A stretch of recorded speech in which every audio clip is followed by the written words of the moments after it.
Adam, Travis, Happy New Year. Happy New Year to you. Happy New Year as well. What is the news story? The first horrible thing to happen since we last talked. There hasn't been any major news other than Meta getting fined more than $400 million. I think that's 360 euros by the EU. For what? For their ad targeting practices. That counts.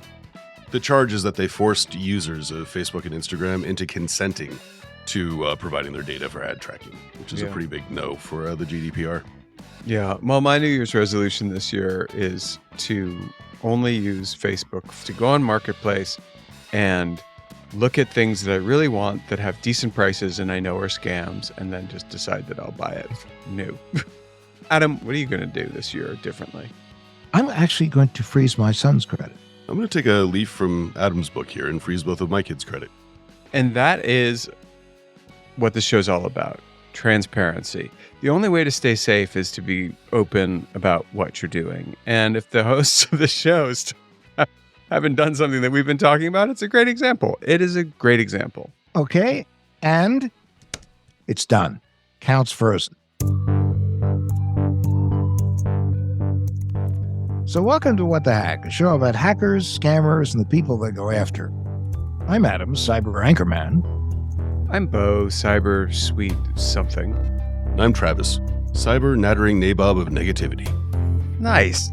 Is that Hoover or Spiro Agnew? Spiro Agnew, that's right. And today we hear a mystery of CUs, ACHs, and HSAs. Try saying that 3 times fast.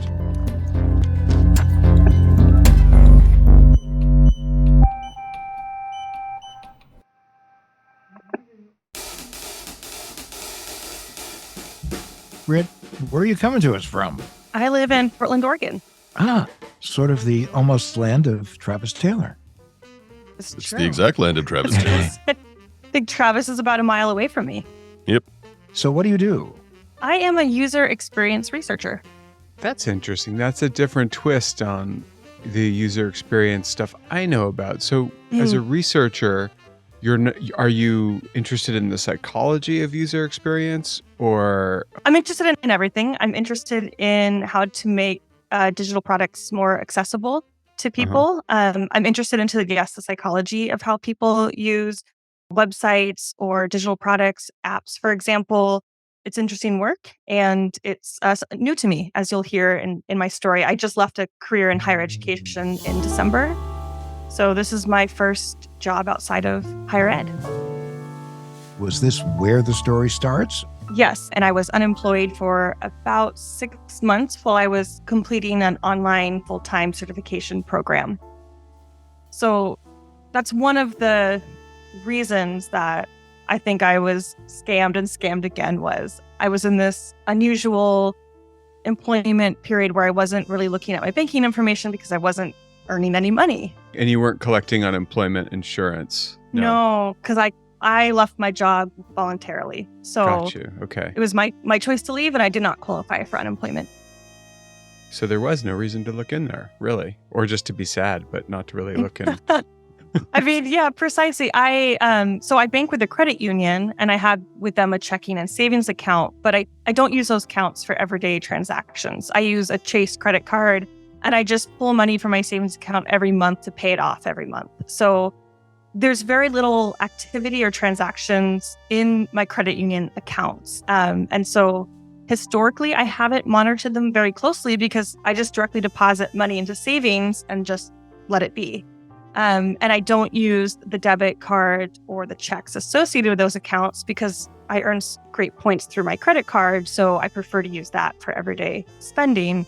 So for a lot of reasons, including the fact I was unemployed and there really wasn't anything going in, I just didn't think I needed to continue to monitor, especially my savings account, during this period of time where these scams occurred. So when you say you got scammed through your bank account, how did you discover it? As I mentioned, I was unemployed for the first half of 2022 and therefore not really using those accounts.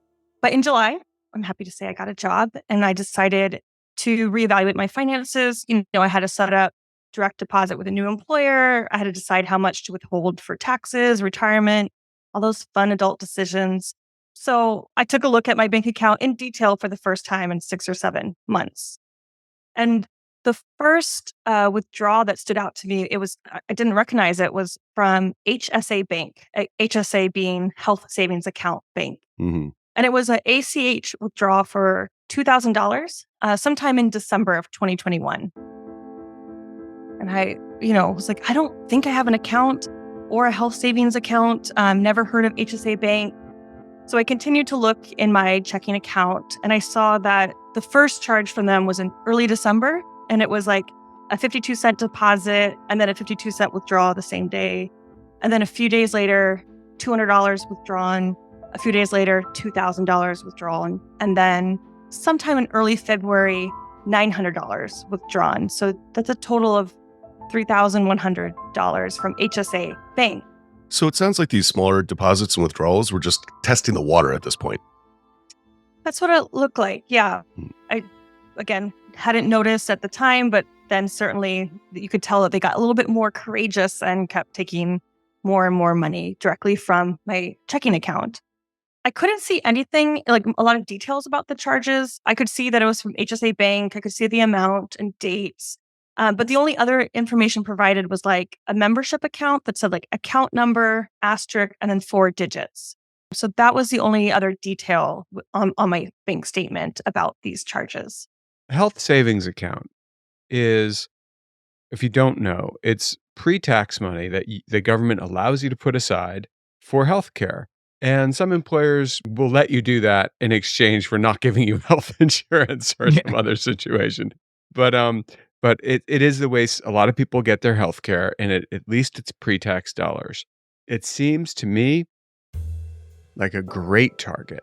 Yeah, definitely. It's been on the rise for the last several years, and all you need really is someone's social, which is out there, and a few other personal details about them, and then you can take it out. I think one of the main things too is that HSA funds roll over from year to year, and they earn interest and they don't expire.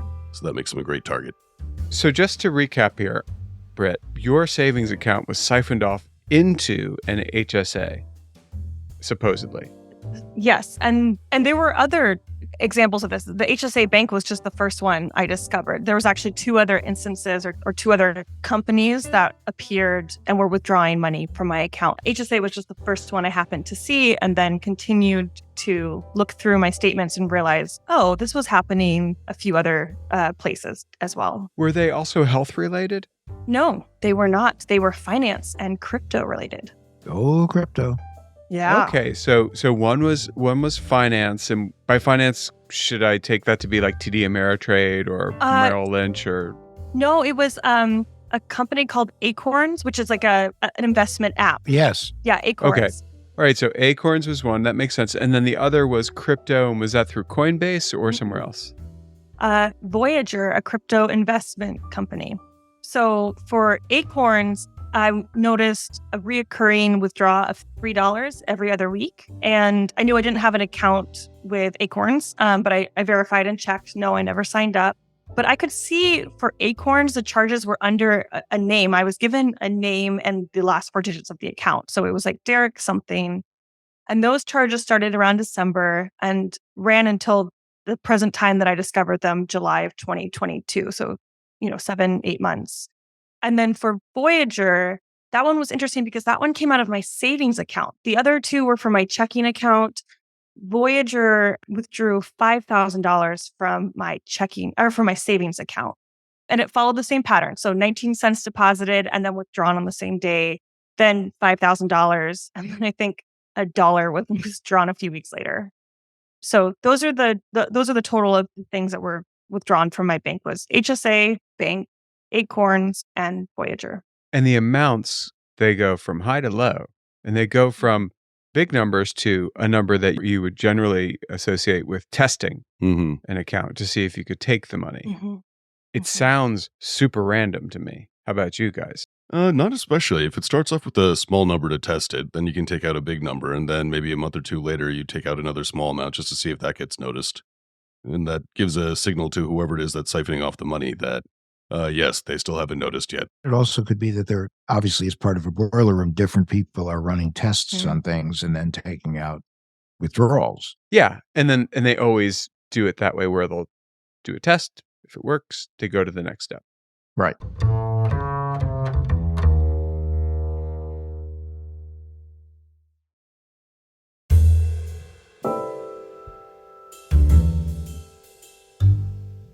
Britt, did you reach out to the bank like the minute you saw these charges? Yes, which, was 6 or 7 months after most of these charges appeared. So yes, I reached out to my credit union. I'd done this before when I was traveling in Brazil like 10 years ago. My debit card got copied at an ATM. And so I had to make a report then of fraud. And it was super easy. I filled out the report. I got my money back. Done. In this case, however, I learned that there's a reporting window for fraud and it's 60 days. So I learned of most of these charges 7 or 8 months after these charges. So I was well over that window for reporting fraud to my credit union. I did file a report. There was a brief investigation. They called and asked me if I knew the names associated with these charges. For example, Derek so-and-so. And I filed a police report as they instructed me to. And my credit union initially said, no, we can't give you any money back because it's been longer than 60 days since these fraudulent charges. And it's your responsibility to be monitoring your checking and savings account, which I absolutely understand and take responsibility that was my ignorance and lapse of judgment for not doing so. Yeah. But again, you look at the history of these accounts, and only thing going in is my employment check direct deposit from my employer. Should have been a red flag. I mean, I certainly recognize I have some personal responsibility to manage my finances, and I also now have set up and only learned after the fact that there is an alert you can set up anytime there's a withdraw or deposit into your account. So you can choose to get a text or email alert. I have those now.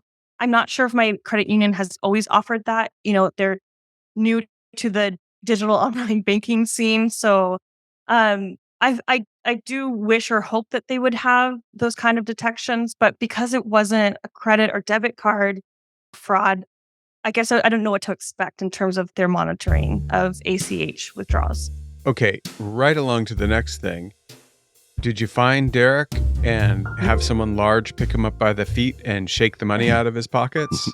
So, yeah, that was for me very surprising. When I contacted my bank, they were like, we're going to contact HSA Bank, Acorns, and Voyager because we have account numbers.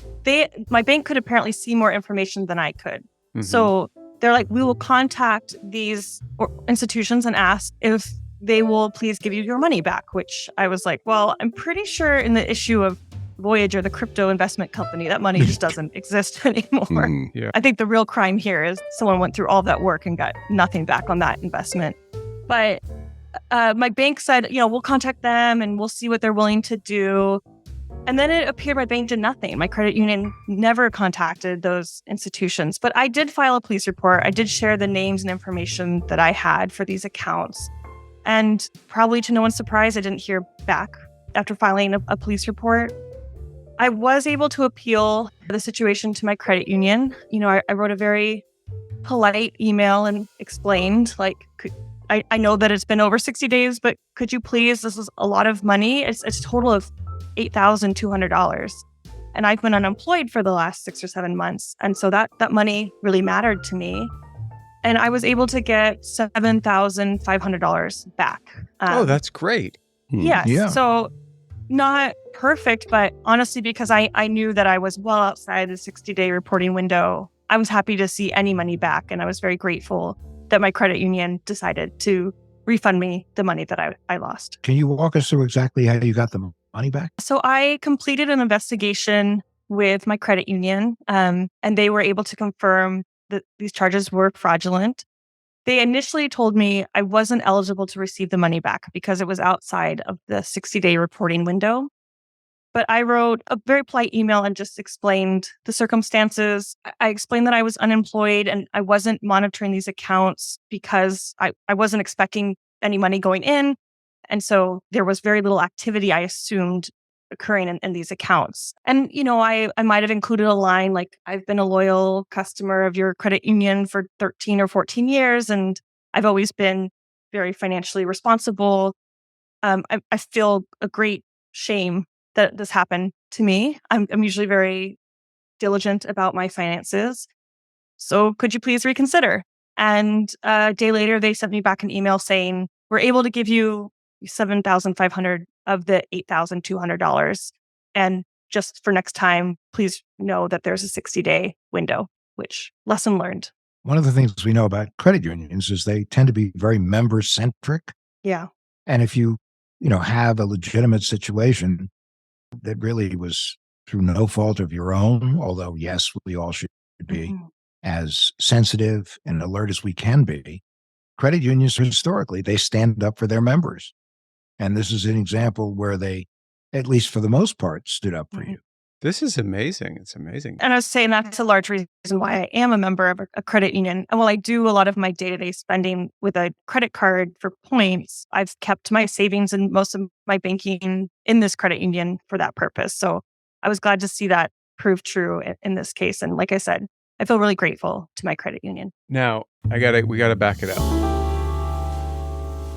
Britt, could you also be part of a bigger scam? Was the money being taken out of your accounts and put into a real person's HSA or crypto wallet as part of a scam on that new person? It sounds like money laundering, which we've seen several times, where scammers will daisy chain their crimes just to make it harder to track and harder to recoup the currency. So the credit union is not chasing the money. They're just saying, okay, we'll help you out.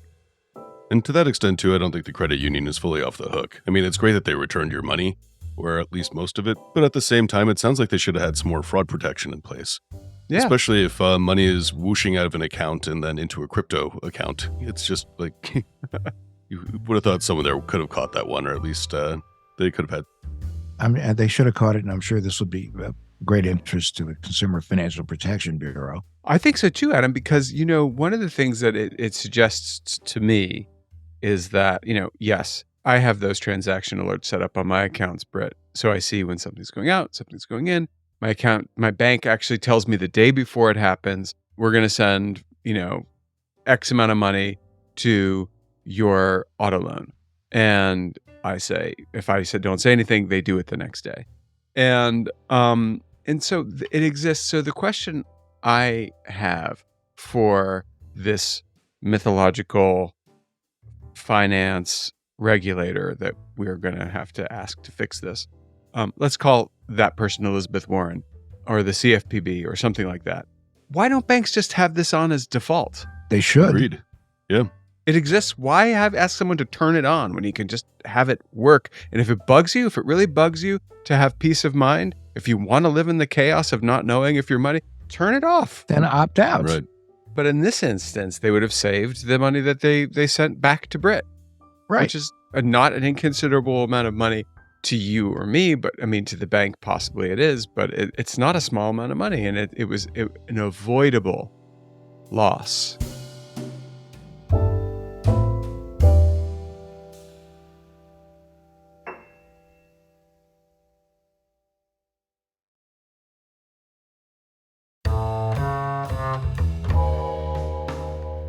Let's go to the part that interests me. How did you get scammed? What was the chink in your armor that allowed a scammer to get into your accounts? I don't have an answer for that. And I wish I did, because, I did a lot of research after the fact of how I could have prevented the scam from happening. The obvious one is check your bank statements. That's obvious. Got it. Moving forward, I do that now diligently. But some of the others that are recommended are, outside of also setting up the alerts that we just discussed, but it's like avoid sharing account information over the internet unless you're using a verified server or a secure server or encrypted server. I honestly cannot think of a time that I have shared my bank account information online. I mean, literally, I set up direct deposit with my employer 11 years ago. I get direct deposit into that account, and that's it. So it's not linked or connected, or there's no withdrawals that I've approved through those accounts. So it's hard for me to know if that was where I was vulnerable, it's possible. It's possible that I forgot there's a time that I put that information somewhere, but it doesn't seem probable to me. Well, how about someone, could be a housekeeper, it could be a robber, it could be a dog walker, it could be somebody that came in to fix an appliance in your house, whatever. Is it possible that you had information that was somewhere visible to someone, or at least if they decided to rifle through your drawers, is it possible it happened because someone you didn't know got into your house? Or did know and didn't watch the whole time or whatever. Yeah.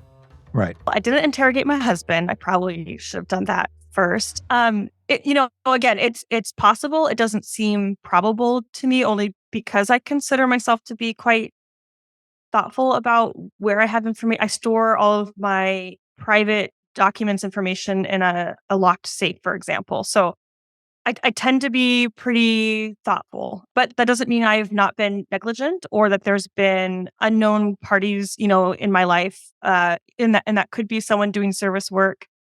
I just would prefer to think that's not what happened. Is it possible that your credit union was the target of a breach? Were you ever notified by your credit union that they had suffered a breach? No, not in this time period. So maybe before, and I never, might have gotten the notification and said, oh, yeah, okay, but didn't think much of it for me personally. But in this time window, I can't think of a notification notifying of any kind of data breach. There's a bit of insider knowledge here, but didn't you and your husband's apartment get broken into at some point? Oh, that was many years ago. Yes, that was right 8 years ago. Did you have the same account 8 years ago? I did, but it was a rush and grab job. Mm-hmm. Broke into our house. I had left my house for work. My spouse, who works from home, was in the bathroom. And someone entered our front door, ran in, grabbed a stack of cash on our entryway table, and then ran out the back door. So none of my information was taken or visible. Like I said, it was locked up in a safe. The next thing we're going to have you do is tell us if you have a computer in front of you or a phone. I have both. I have multiple computers. Great. I want you to go on the web browser of whichever device you can choose and type in haveibeenpwned.com. Mm-hmm. Okay. Now, when you get there, you're going to see an interface where you can enter your email address. Yep. Enter the email address associated with your credit union. Got it. Oh no, pwned. Yeah. There's so many ways in which you can be compromised these days that it does beggar the imagination. And it's why you really do have to check your accounts all the time. This is humbling. I'm looking at a long list of breaches that I was. Well, be comforted in the fact that you're not alone. Yeah, just about everyone's on there, unfortunately. If you're not Britt and you're listening and you haven't gone on Have I Been Pwned yet, please do. Go and check your secret email addresses that you still use, but you don't use all the time. You might also want to see, as you go through the list of the Have I Been Pwned, whether or not any passwords that you've used on those sites you reused for your credit union, or vice versa. Or you're still using somewhere. Mm-hmm. Yeah. My passwords are all different and separate, and I change them every 4 to 6 months. But again, things can happen and probably have happened, obviously. Okay. Britt, also check your cell phone number, because Have I Been Pwned, that's also part of what they do. See if that's in that database. I received this. It says, good news. I have not been pwned by my phone number. Good. Mazel tov. All right. That's a win. Good. Between keeping your sensitive info in a locked safe, not putting your banking information online, and not reusing your passwords too, that is a bit of a stumper. Did your husband set up an HSA account without telling you, and that money's still there and you have it, and now you have double your money? Doubtful, but I could certainly ask him. The plot thickens. So after all of this, did you freeze your credit? I did not, but I did at the recommendation of my bank, we created a whole new bank account. I transferred all of my money into a new bank account. I did check my credit history, and there wasn't any, I was not aware of any issue. And so they just gave me a whole new checking and savings account. We want credit freezes, Britt. We're not letting you go until you promise us you're going to set up credit freezes. Tell me, educate me, why a credit freeze? Because that means that anyone, including you, can't get access to your credit while it's frozen unless it's thawed. The theory is that if you're on Have I Been Pwned and you experienced a compromise of the nature, which is the one you did, you're vulnerable. And therefore, you have to protect not only what you know to be compromised and vulnerable, but things that you have to assume are vulnerable and compromisable. And that's opening new lines of credit. You can still use a credit card, for instance. Yeah. And the freeze is it's just indefinite. Yeah, it's when you can unfreeze it whenever you want to, but like if you go to buy a car or a house or you set up a phone, a cell phone will require it, or you rent a new apartment, all of those things will require you to unfreeze your credit. But one of the things that you can do if you're listening and you do use credit freeze is always ask what bureau they're going to check, and you just thaw that account. Yeah, the only time that you have to thaw all of them is if you're going for a mortgage, because they pull all three reports. Well, as a millennial, I don't have to worry about that, but that was very informative. Thank you. Okay, but the bottom line, the takeaway, at the end of the day, we're leaving. Here's the little sound of the fife coming up the road with the drummer. We're about to go somewhere else for battle. Is just check your accounts. Got to check your accounts. And if you don't want to go through the agony, and I don't think it's agony, but a lot of people go, really, I don't have the time. Yeah, you do have the time, because you won't have the time if you're spending it trying to get yourself out of an identity theft issue or get your money back. No, and also, like, just think of it every day as, like, you can either do, like, a Scrooge McDuck and dance and, kind of take a bath in your gold coins, or you can, learn how to deal with the sadness of having a small amount of money in your bank account. But the sadness of having a small amount of money in your bank account is nothing compared to the agony, as Adam was saying. An even smaller amount in your bank account, or none, because someone took it. Well, thank you so much, Britt. It's nice to meet you. Everyone.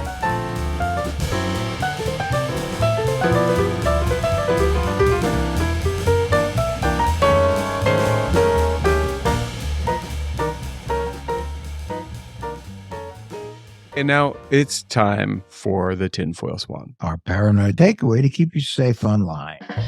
What do we have this week, Adam?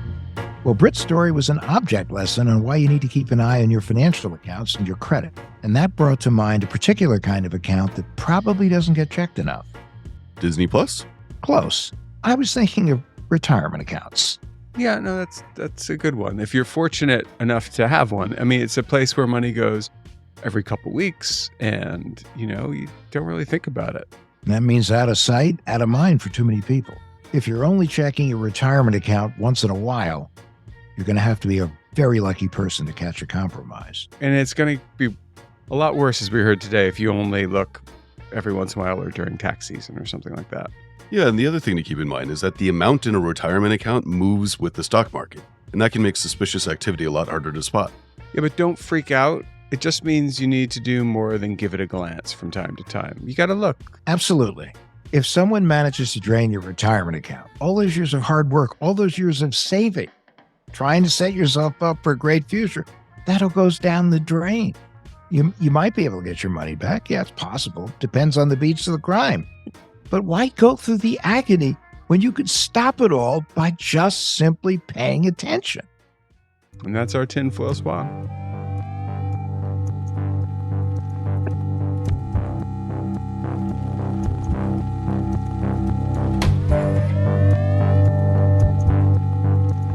What the Heck with Adam Levin is available wherever you get your podcasts. If you like it, consider rating us on your favorite podcast service or writing a review. It really helps people find the show and makes me so happy.